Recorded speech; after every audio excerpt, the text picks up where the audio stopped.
آپ کو آگاہ کریں گے میو نیوز کی رپورٹ کے مطابق موزہ دھوندے تحصیل رائیونڈ ضلع لاہور میں آج کا دن عید میلاد النبی صلی اللہ علیہ وسلم کے پرجوش جشن کے ساتھ طلوع ہوا۔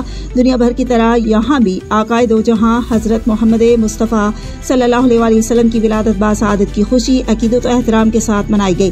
صبح سویرے جامع مسجد نوری میں امام مسجد مولانا قاری محمد اقبال صاحب کی زیر نگرانی ایک پرنور محفل کا انعقاد ہوا، جس میں عقیدت سے نعتیں پیش کی گئیں۔ نماز فجر سے قبل 1.25 لاکھ مرتبہ درود شریف کی محفل سجائی گئی اور بعد ازاں درود و سلام کا نذرانہ پیش کیا گیا۔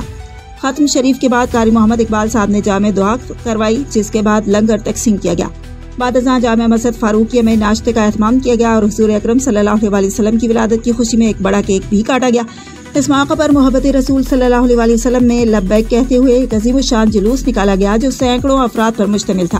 جلوس جامع مسجد فاروقیہ سے شروع ہو کر گاؤں کی گلیوں اور بازاروں سے گزرتا ہوا جامع مسجد گلزار مدینہ پہنچا، جہاں بریانی کا وسیع انتظام کیا گیا۔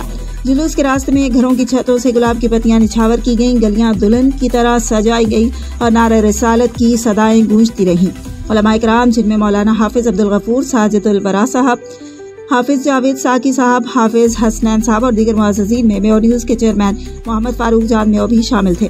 علماء کرام نے جلوس کے شرکاء سے خطاب کرتے ہوئے سیرت طیبہ صلی اللہ علیہ وسلم پر روشنی ڈالی اور عید میلاد النبی صلی اللہ علیہ وسلم کی اہمیت و فضیلت کو اجاگر کیا۔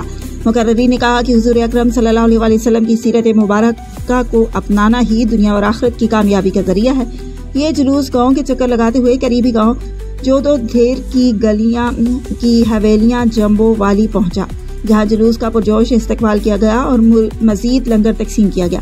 اس موقع پر عقیدت مند بڑی تعداد میں جلوس میں شامل ہوتے گئے اور آخر میں اجتماعی دعا کے ساتھ یہ روح پرور اجتماع اختتام پذیر ہوا۔